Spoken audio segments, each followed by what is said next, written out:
महाराज, मेरा कुआं चोरी हो गया है। क्या चोरी हुआ है? और वो भी कुआं? ऐसा कैसा विचित्र कुआं है तुम्हारा, इसकी चोरी हो गई है? महाराज, मैं सच बोल रहा हूँ। 2 दिन मजदूर लगाकर मैंने अपने खेत में कुआं बनवाया था। कल रात पानी से भरा हुआ वो कुआं मेरे खेत में ही था, पर जब आज सुबह मैं और मेरी पत्नी खेत में फसल को पानी देने के लिए गए, तब कुआं वहां नहीं था। क्या एक छोटे से गांव में भोला नाम का एक गरीब किसान रहता था। उसका खेत बंजर हो चला था। हर सुबह वो उदास मन से अपने खेत की सूखी मिट्टी को देखता और मन ही मन सोचता, पता नहीं ये जमीन फिर से हरियाली कब फिर से उगेगी। पानी का कोई स्रोत नहीं था। आसमान भी जैसे उस पर तरस नहीं खाता था। न बारिश न कोई उम्मीद। गांव वाले कहते, अब इस खेत से कुछ नहीं उगेगा भोला, छोड़ दे इसे, मजदूरी कर। लेकिन भोला हार मानने वालों में से नहीं था। एक दिन उसने अपनी पत्नी से कहा, हम पता नहीं इस खेत में कब अच्छी फसल आएगी। जितनी बार भी कोशिश कर लूं पर फसल सूख ही जाती है।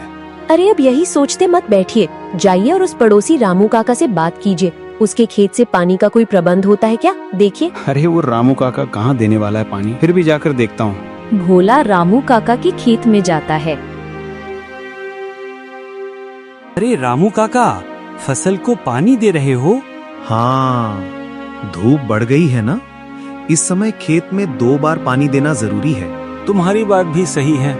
अच्छा है, तुम तो 2 बार फसल को पानी दे रहे हो और मेरे पास 1 बार देने के लिए भी पानी नहीं है। तुम अगर अपने कुएं से पानी दे दो तो। अरे मैं कैसे दे सकता हूँ, अभी मेरे कुएं में भी इतना पानी नहीं बचा है। मैं ही विचार कर रहा हूँ कि आगे अपने खेत के लिए पानी का प्रबंध कैसे करूँ। भोला अपने खेत में वापस आता है। फिर भी उसने ना कहा, ना पानी के लिए। जी, मुझे तो लगता है कि अब हमें अपने खेत में ही कुआं खोद लेना चाहिए। हमारे ही खेत में कुआं होगा तो हमें कभी पानी की कोई दिक्कत ही नहीं होगी। हाँ, पर कुआं खोदने के लिए कितना धन लगता है, और इतना धन कहाँ है हमारे पास। हम तो 2 समय की रोटी जैसे तैसे खा पा रहे हैं। हाँ, अब पर कुछ न कुछ तो करना ही पड़ेगा। अब आप एक काम कीजिए, आप साहूकार से जाकर मिलिए, उनसे कुछ कर्जा ले लीजिए। भोला साहूकार के पास आता है। राम राम सरकार। बोलो भोला, क्या काम है? सरकार, थोड़ा कर्जा चाहिए था, खेत में कुआं बनवाना है। अब खेत में कुआं बनवाना है? तुम्हारा तो पिछला कर्जा भी तुमने नहीं चुकाया है अभी तक। हाँ सरकार, एक बार कुआं बनवा लूं, फिर फसल को पानी मिलता रहेगा और फसल अच्छी आएगी तो मैं आपका सारा कर्जा एक साथ उतार दूंगा। ठीक है, अगर ऐसी बात है तो दे देता हूँ तुम्हें कर्जा। भोला साहूकार से कर्जा लेता है और मजदूरों को बुलाकर कुआं बनाने के काम पर लग जाता है। 2 दिनों के बाद कुआं बनकर तैयार हो जाता है। शाम के समय कुएं का काम पूरा खत्म हो जाता है। भोला और राधा देखते हैं कि कुआं पानी से पूरा भर गया है। अरे वाह, ये कुआं तो पूरा भरा हुआ है। देखिए, मैंने कहा था ना, अब देखिए हमारी फसल भी कैसे लहराने लगेगी। हाँ, हम कल सुबह खेत में पानी देने के लिए आते हैं। भोला और राधा खुश होकर अपने घर चले आते हैं। दोनों इतने खुश होते हैं, उन्हें अब पानी की कोई चिंता नहीं होती। दोनों सो जाते हैं।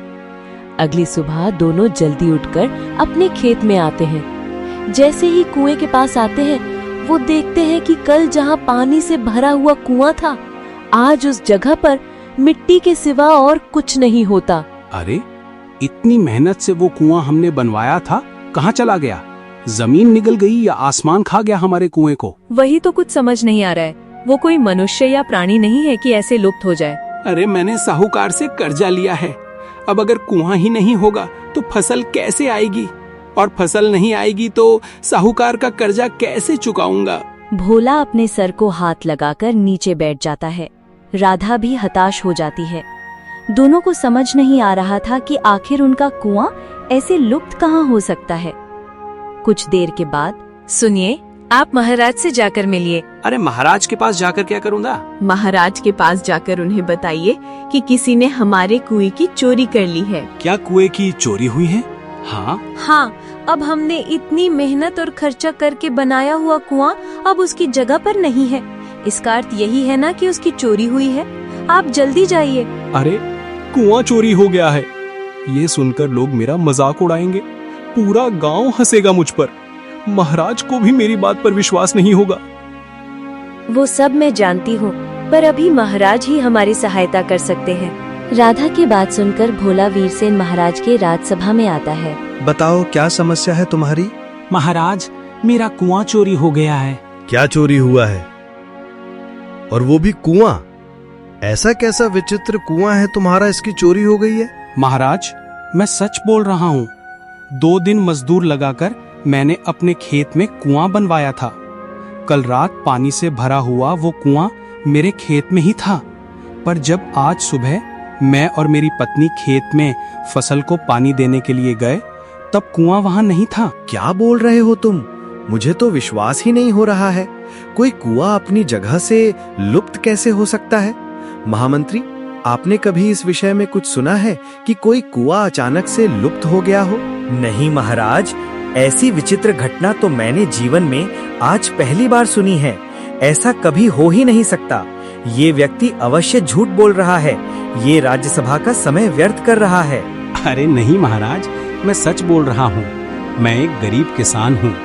मैंने साहूकार से कुआं बनवाने के लिए कर्जा लिया है। आप चाहें तो उनसे पूछ लीजिए। महाराज महामंत्री को आदेश देते हैं और साहूकार को राज्यसभा में बुलाया जाता है। साहूकार, बताओ, इस किसान ने तुमसे कुछ हाँ दिन पहले महाराज, कुआं बनाने के लिए कर्जा लिया मेरे था। पास आया तो था और कह रहा था कि उसे अपने खेत में कुआं बनवाने के लिए कर्जा चाहिए था, और कह रहा था कि अच्छी फसल होने के बाद सारा कर्जा एक साथ उतार दूंगा। देखिए महाराज, मैंने कहा था ना, मैं सच बोल रहा हूँ। मैंने कुआं बनवाया था, पर अब वो गायब हो गया है। महामंत्री, आप स्वयं इस किसान के खेत पर जाकर देखिए। यदि वहां कुआं बना होगा तो उसके कोई तो चिन्ह मिलेंगे।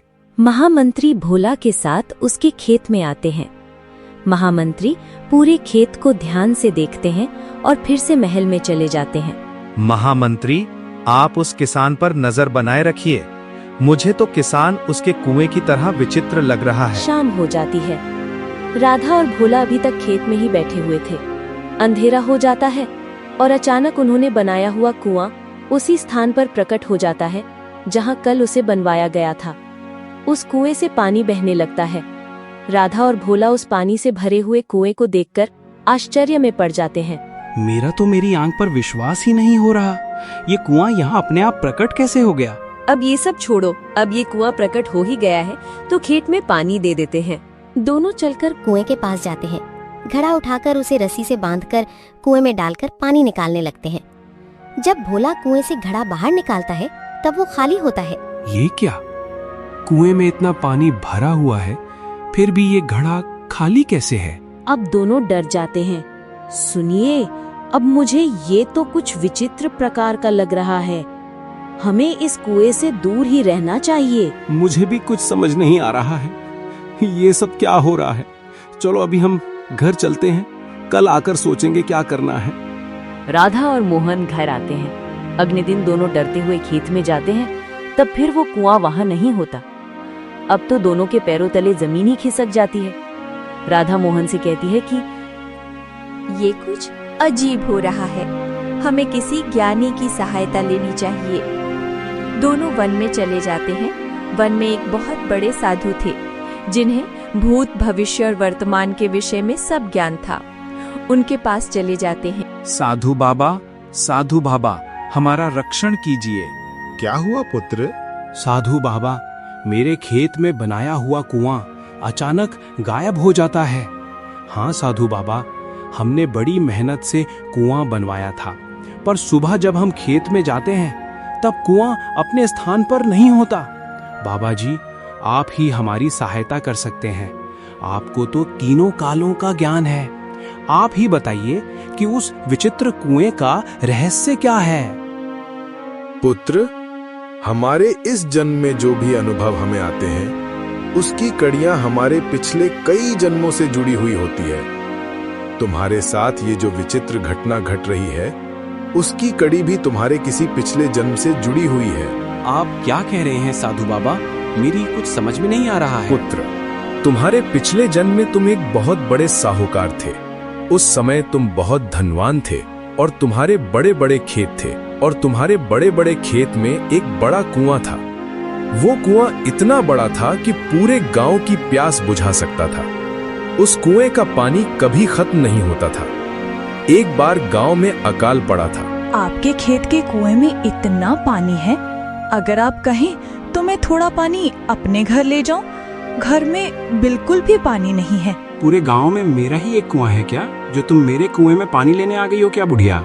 साहूकार जी, गांव के सभी कुएं सूख गए हैं। किसी भी कुएं में पानी नहीं है। सभी गांव वाले प्यासे हैं। इसका मतलब है कि अगर मैंने तुम्हें पानी दे दिया तो एक एक करके सभी गांव वाले मेरे कुएं से पानी लेने आएंगे। मैं नहीं दूंगा तुम्हें पानी। कमला काकी चली जाती है। उसे रास्ते में वसुधा मिलती है। उसके हाथ में खाली घड़ा था। क्या हुआ कमला काकी, दे दिया साहूकार ने पानी? अरे कहाँ वो साहूकार, तो बड़ा ही दुष्ट है। हम सब की जमीनें उसके पास गिरवी हैं। उसका ब्याज जीता है और हम पर ही रौब जमाता है। मुझे बोल रहा था कि गांव किसी दूसरे कुएं से पानी भर लो। वो मुझे बोल रहा था कि जाओ कहीं और किसी और गांव से पानी भर लो। क्या उसने ऐसा कहा? आपने उसे बताया ना कि सभी कुएं सूख चुके हैं। मैंने उसे कितना कहा कि गांव में सिर्फ आपका ही कुआं ऐसा है जो पानी से भरा हुआ है, तो कहने लगा कि धीर अब एक एक करके पूरा गांव मेरे कुएं से पानी लेने चला आएगा। उस दुष्ट के पास अभी पानी है, इसलिए उसे बहुत घमंड आया है। पर अगर कभी ऐसा दिन आया कि उसे पानी के बिना तड़पना पड़े, तब उसे हमारी पीड़ा का अनुभव होगा। तुम सही कह रही हो वसुधा, पर वो तो बाद की बात है। अभी हम सब क्या करें? पानी का प्रबंध कैसे करें? पूरे गांव में पानी के बिना लोगों की हालत खराब हो रही है। अरे मैंने तो सुना है कि कुछ लोग एक गांव छोड़कर कहीं और जाकर बसने का विचार कर रहे हैं। अब सबके पास दूसरा कोई रास्ता तो नहीं है। अब अगर जैसे ही पानी का प्रबंध नहीं हुआ तो हमें ये गांव छोड़कर जाना ही पड़ेगा। कब तक हम पानी की प्रतीक्षा में यहाँ रह सकते हैं? ऐसे ही कुछ और गांव वाले साहूकार लाखनदास के पास आते हैं और पानी मांगते हैं, पर साहूकार लाखनदास किसी को पानी नहीं देता। गांव वालों के जानवर पानी के बिना तड़पने लगते हैं और कुछ की मृत्यु हो जाती है। फिर सभी गांव वाले अपनी जान बचाने के लिए गांव छोड़कर पानी की तलाश में निकल जाते हैं। सभी अपने कपड़ों की पोटलियां लेकर वन के मार्ग से जा रहे होते हैं। तभी उन्हें एक शिकारी भोपू मिलता है। आप इतने सब लोग एक साथ कहाँ जा रहे हैं? बेटा, हमारे गांव में अकाल पड़ा है। एक बूंद भी पानी नहीं है किसी के पास। हम सब पानी की तलाश में गांव छोड़कर जा रहे हैं। अब जहां पानी का प्रबंध हुआ वहीं हम अपना नया गांव बसा लेंगे। अच्छा, मैं आपकी सहायता कर सकता हूँ। इस वन के उस पार एक नदी है। उस नदी में पूरे साल पानी रहता है। आप सब उस नदी के पास रहने जा सकते हैं। ये तो बहुत अच्छी बात है बेटा, पर इस वन में नदी है तो कहीं हमें किसी जंगली जानवर से संकट भी हो सकता है। नहीं काकी, मेरे होते हुए आप सभी इस वन में सुरक्षित हैं। कोई भी प्राणी आपको कोई संकट नहीं देगा। भोपू भैया, आप इतने विश्वास से कैसे कह सकते हैं? बहन, मैं बचपन से ही इसी वन में रहता हूँ। मैं इस वन के सभी प्राणियों को पहचानता हूँ। ये प्राणी कभी भी बिना किसी कारण के किसी पर आक्रमण नहीं करते। ये वन उनका घर है। अगर हम अपनी मर्यादा में रहें तो वे भी अपनी मर्यादा नहीं छोड़ते हैं। आप निश्चिंत हो जाइए। इतने सालों से यहाँ रहने के कारण से मैं यहाँ के पक्षी और प्राणियों की भाषा भी समझने लगा हूँ। सभी गांव वाले भोपू शिकारी के पीछे चलने लगते हैं। सभी उस नदी के पास आकर रुकते हैं। गांव वाले नदी को देखकर भागकर नदी के पास जाते हैं और पानी पीने लगते हैं। सभी गांव वाले पानी पीकर तृप्त हो जाते हैं और भोपू शिकारी को धन्यवाद देने लगते हैं। भोपू शिकारी उन सब का रक्षण करने के लिए उनके साथ ही रहने लगता है। तुम्हें तुम्हारे पूर्व जन्म में सभी गांव वालों के श्राप लगे हैं। तुमने तुम्हारे पास इतना पानी होते हुए भी उनकी सहायता नहीं की, इसलिए ईश्वर ने भी तुम्हें दंड दिया और इस जन्म में तुम्हें गरीब किसान बनकर जन्मे हो। मेरे पूर्व जन्म में मुझसे बहुत बड़ा पाप हो गया है, पर अब मैं उसका समाधान कैसे करूं? तुम्हारे महाराज के पास जाओ। महाराज ने पूर्व जन्म में बहुत पुण्य का काम किया है। तुम्हारे महाराज वीरसेन वही भोपू शिकारी हैं जिन्होंने सभी गांव वालों को पानी तक पहुंचाया था। तुम महाराज को ये सब बताओ। फिर महाराज को कुएं से पानी निकालने को कहो। जब महाराज उस कुएं को स्पर्श करेंगे तो वो कुआं हमेशा के लिए उसी स्थान पर स्थित हो जाएगा। महाराज के पुण्यवान हाथ जब उस कुएं को स्पर्श करेंगे तब उसका पानी घड़े में आएगा। भोला और राधा साधु बाबा को प्रणाम करके महाराज के पास आते हैं। भोला महाराज को साधु बाबा के बताई हुई पूरी बात बता देता है। ये तुम क्या बोल रहे हो किसान? तुम अब महाराज को तुम्हारे कुएं का पानी निकालने को कह रहे हो? नहीं मंत्री जी, मैंने नहीं, साधु बाबा ने कहा है। आप चाहे तो साधु बाबा को भी बुला लीजिए। महामंत्री जी, साधु बाबा ने यदि ऐसा कहा है तो हमें उनके आदेश का पालन करना चाहिए। चलिए। सभी भोला के खेत में आते हैं। महामंत्री साधु बाबा को भी लेकर आते हैं। महाराज वीरसेन के खेत में आते ही वो कुआं वहां फिर से प्रकट हो जाता है। महाराज उस कुएं के पास जाकर उसे स्पर्श करते हैं और कुएं में घड़ा डालते हैं। जब महाराज घड़े को बाहर निकालते हैं तब वो पानी से भरा हुआ होता है। अरे ये तो चमत्कार हो गया। साधु बाबा, घड़ा पूरा भर गया है। जो घड़ा मेरी और मेरी पत्नी ने कुएं से निकाला तब खाली था। आदित्य अपने घर पर आया ही था कि तभी आदित्य की माँ सावित्री आदित्य से बोली, मैं तेरा ही इंतजार कर रही थी। हाँ, क्या हुआ माँ? घर में लकड़ियाँ खत्म हो गई हैं। मैं भोजन बनाने के लिए बैठी हूँ, चूल्हे के जलने के लिए लकड़ियाँ नहीं है। अरे चिंता मत ही करो माँ, मैं अभी जंगल से लकड़ियाँ काट कर लाता हूँ, ठीक है ना? इतना बोलकर आदित्य कुल्हाड़ी लेकर घर से बाहर जंगल की ओर निकल पड़ा।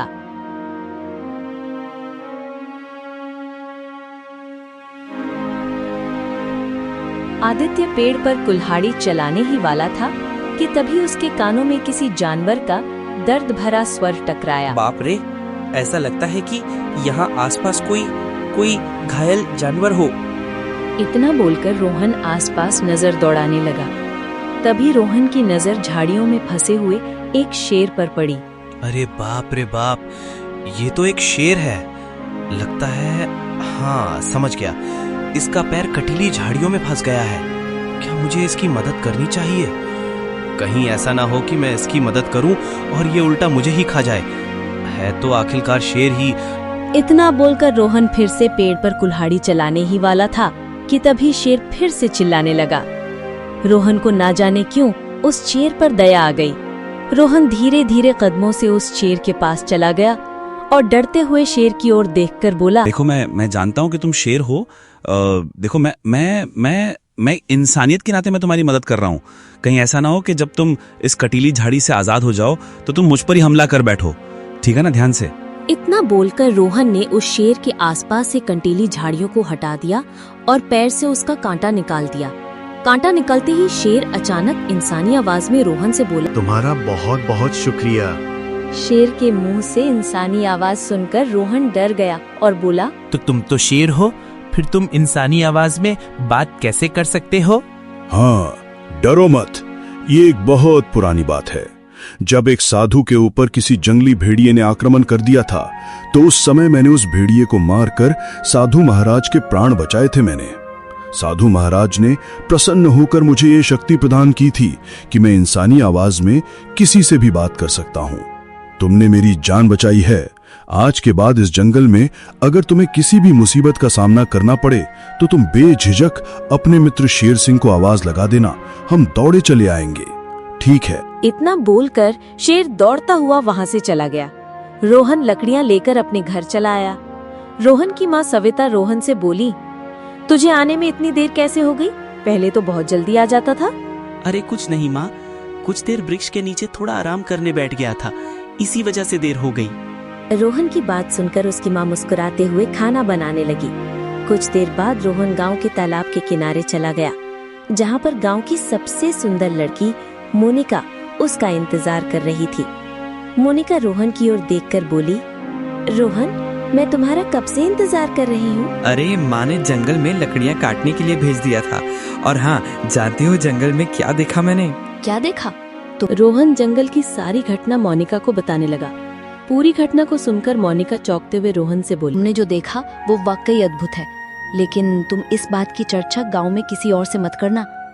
अच्छा सुनो, अब तुम मुझे ये बताओ कि तुम अपनी माँ को मेरे पिता के पास कब भेज रहे हो? अरे मोनिका, तुम तो जानती हो कि मैं तुमसे बहुत प्रेम करता हूँ, लेकिन तुम्हारे पिता गांव में सबसे धनवान व्यक्ति हैं। मुझे डर है कि कहीं कहीं वो विवाह से इनकार ना कर दें। तुम सबसे पहले अपनी माँ को मेरे घर पर तो भेजो, उसके बाद मैं अपने पिता से बात कर लूंगी। मैं उनको बोल दूंगी कि मैं तुमसे प्रेम करती हूँ और तुमसे ही विवाह करूंगी। मेरी बात ध्यान से सुनो, तुम अच्छी तरह से जानती हो कि मुखिया जी अब अपने बेटे रतन का विवाह मुझसे करना चाहते हैं। मैं चाहती हूँ कि इससे पहले मुखिया मेरे पिता से बात करें। तुम अपनी माँ को मेरे पिता के पास भेज दो।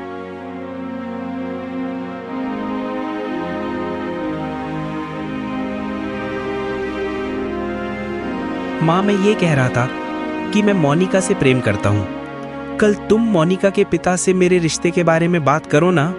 बेटा, तू अच्छी तरह से जानता है कि मोनिका के पिता बहुत धनवान है। वो किसी भी कीमत पर मोनिका का विवाह तुमसे नहीं करेंगे। लेकिन फिर भी मैं तुम्हारा मन रखने के लिए एक बार मोनिका के पिता से बात जरूर करूंगी। अगले दिन सविता मोनिका के घर में पहुंच गई। सविता को अपने घर पर देखकर मोनिका का पिता बुरी तरह से चौंकता हुआ बोला, सविता, ये तो मेरे घर पर क्या कर रही हो? क्या बात है? क्या हो गया?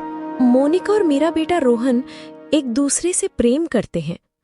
मैं चाहती हूँ कि मोनिका और रोहन का विवाह हो जाए। देखो सविता, मुझे अपने बेटे का विवाह तुम्हारे बेटे रोहन से करने में कोई समस्या नहीं है, परंतु तुम्हारा बेटा करता क्या है? ना उसके पास धन है और ना खेती। सोचो, अगर तुम मेरी जगह होती तो तुम क्या करती? मोनिका के पिता की बात सुनकर सविता चुप हो गई, क्योंकि मोनिका के पिता ने जो भी कहा था सच कहा था।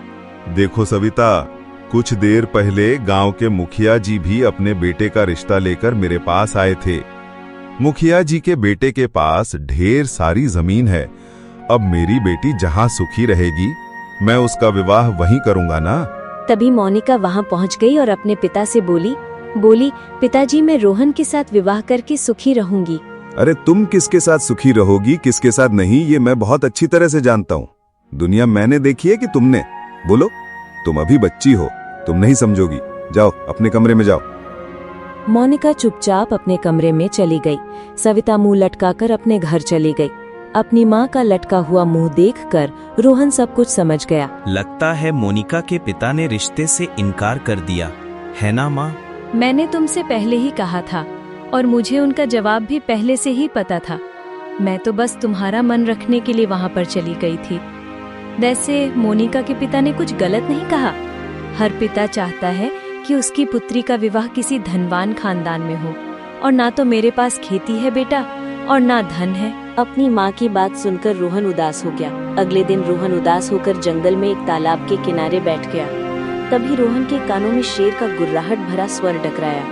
रोहन ने जैसे ही पलटकर देखा तो पीछे वही शेर खड़ा हुआ था जिसकी रोहन ने मदद की थी, और शेर रोहन की ओर देखकर जोर से बोला, क्या हुआ मेरे मित्र? तुम इस तालाब के किनारे उदास क्यों बैठे हो? हाँ, तुम्हें बताने से कोई फायदा नहीं होगा मित्र। क्या कहूँ? अरे, तुमने बिल्कुल सही कहा था मेरे मित्र शेर सिंह। हाँ, यह बक्सा तो स्वर्ण मुद्राओं से भरा हुआ है। अरे मगर मुझे माफ करना, मुझे बहुत बुरा लग रहा है। अब तुम कुछ नहीं बोल सकोगे। मैं समझ गया शेर सिंह कि तुम्हारे बोलने की शक्ति अब जा चुकी है, पर याद रखना, हमारी मित्रता कभी नहीं जाएगी। हमारी मित्रता ऐसे ही बनी रहेगी।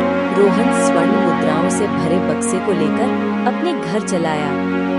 इतनी ढेर सारी स्वर्ण मुद्राएं देखकर उसकी माँ चौंकते हुए बोली, इतनी ढेर सारी मुद्राएं तुझे कहाँ से मिली? कहीं तुमने चोरी तो नहीं की?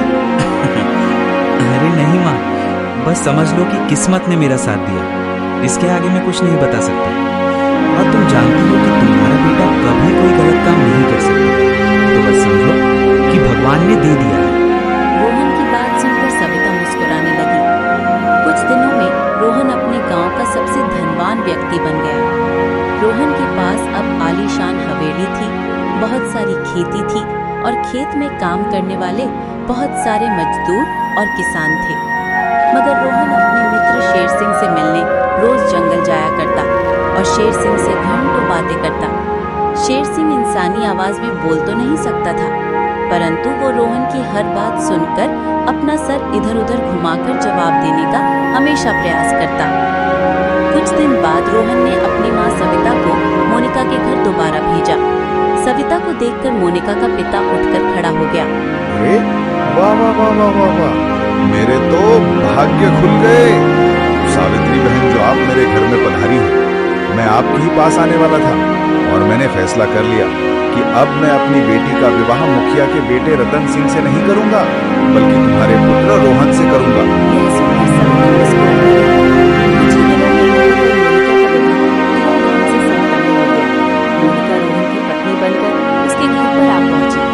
यही बात मुखिया और उसके बेटे रतन को बड़ी ही नागवार गुजरी।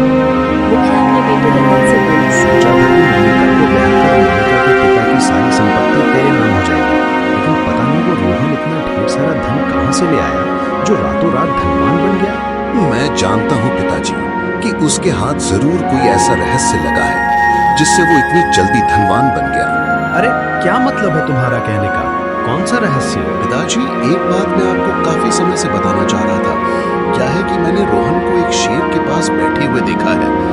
एक दिन मैं जंगल में किसी काम से गया था। मैंने देखा कि रोहन तालाब के किनारे एक शेर के पास बैठा हुआ था और शेर से बातें कर रहा था और शेर उसकी बात का जवाब गर्दन हिला हिला कर दे रहा था। ये सुनकर मुखिया पूरी तरह से चौंक गया। क्या बात करते हो? लगता है तुम पगला गए हो रतन। ऐसा कैसे संभव हो सकता है भला? अरे भला शेर कैसे बात कर सकता है और उसकी बात को समझ कैसे सकता है? तुम्हारा दिमाग तो ठीक है ना? पिताजी, अब आप चाहे तो मेरी बात का विश्वास कीजिए मत कीजिए, क्योंकि शुरू में मुझे भी विश्वास नहीं हुआ, मगर अगले दिन मैंने फिर से रोहन को शेर के पास देखा। पिताजी, शेर और रोहन की बड़ी गहरी मित्रता है। हाँ, ये तो फिर बड़ा रहस्यमय और विचित्र मामला और मित्रता है। क्यों ना फिर इस मित्रता को तोड़ दिया जाए? अच्छा, और वो कैसे होगा पिताजी? क्या तुम विश्वास के साथ कह सकते हो? मैं तो विश्वास के साथ कह सकता हूँ। शाम के समय रोहन रोज तालाब के किनारे जाता है और शेर भी वहाँ पर आ जाता है। हाँ, तो चिंता मत करो रतन। कल रोहन अपने मित्र शेर से मिलने तालाब के किनारे जाएगा तो जरूर, लेकिन उसे उसका मित्र नहीं मिलेगा। अगले दिन मुखिया सीधे राजा विक्रम के महल में पहुंच गया और राजा विक्रम से बोला, महाराज महाराज महाराज, मैं अपने गांव का मुखिया हूँ। मेरा गांव जंगल के समीप पड़ता है। कुछ दिनों से एक शेर ने बड़ा ही आतंक मचा रखा है। वो शेर रोज शाम को तालाब के किनारे झाड़ियों में छुप जाता है और अपने शिकार का इंतजार करने लगता है। गांव में लकड़हारों का जीना हराम हो गया है महाराज। अरे अब तो लकड़हारों ने जंगल से लकड़ियां काटना जाना भी बंद कर दिया है महाराज। बड़ी समस्या हो गई है। ये तो बहुत चिंता का विषय है। अगर लकड़ियां नहीं काटी जाएंगी तो फिर बहुत बड़ी समस्या हो जाएगी। ठीक है, तुम निश्चिंत रहो, हम उस शेर को अपने सैनिकों से पकड़वा देंगे। मुखिया खुश होते हुए वहां से चला गया। शाम को राजा विक्रम के 2 सैनिक मुखिया के बताए हुए स्थान पर तालाब के किनारे छुप गए। जैसे ही शेर सिंह तालाब के किनारे पहुंचा, तभी सैनिकों ने उसके ऊपर एक जाल डाल दिया और शेर को पकड़कर ले गए। कुछ देर बाद रोहन जब वहां पर आया तो अपने मित्र शेर सिंह को आवाज लगाने लगा, मगर शेर सिंह वहां पर नहीं आया। रोहन काफी देर तक इंतजार करके निराश होकर वहां से चला गया। इधर मुखिया अपने पुत्र रतन से बोला, मैंने रोहन के मित्र को अपनी चतुराई से फंसवा दिया। अब बारी है उस रोहन की। बड़ा ही धनवान बना फिरता है ना? हाँ, मैं ऐसी चाल चलूंगा ना, इसकी कल्पना उसने कभी सपने में नहीं की होगी। ऐसा फंसाऊंगा उसे, बड़ा आया। अगले दिन मुखिया राजा विक्रम के दरबार में फिर से पहुंच गया और राजा विक्रम से बोला, महाराज, महाराज आपकी जय हो। महाराज, आपके पास एक विनती लेकर आया हूं। अरे अब क्या हुआ मुखिया? शेर को तो हमने पिंजरे में कैद करवा दिया, अब क्या बात है? महाराज, हमारे गांव का रोहन नाम का एक व्यक्ति रातों रात धनवान बन गया। मुझे शक है कि उसने जरूर किसी को लूटा है या किसी के घर पर चोरी की है। अच्छा, और ये बात तुम दावे के साथ कैसे कह सकते हो? अरे महाराज, जितनी जमीन रोहन ने गांव में खरीदी है, उतनी जमीन खरीदने में एक व्यक्ति को 3 पीढ़ियां गुजर जाती हैं। आखिर उसके पास इतना धन आया कहां से? ये सुनकर राजा विक्रम गहरी सोच में डूबता हुआ बोला, ये बात तो तुमने सही कही। ठीक है, मैं रोहन को बुलवाकर इस मामले की छानबीन करेंगे। अगले पार्ट में आप देखेंगे कि राजा रोहन को अपने दरबार में बुलाकर कैसे खजाने के बारे में पूछते हैं और उधर रोहन अपने मित्र को ढूंढने जंगल में निकल जाता है। पार्ट 2 देखने के लिए चैनल को सब्सक्राइब कर लो। भाग 2 बहुत जल्दी आने वाला है।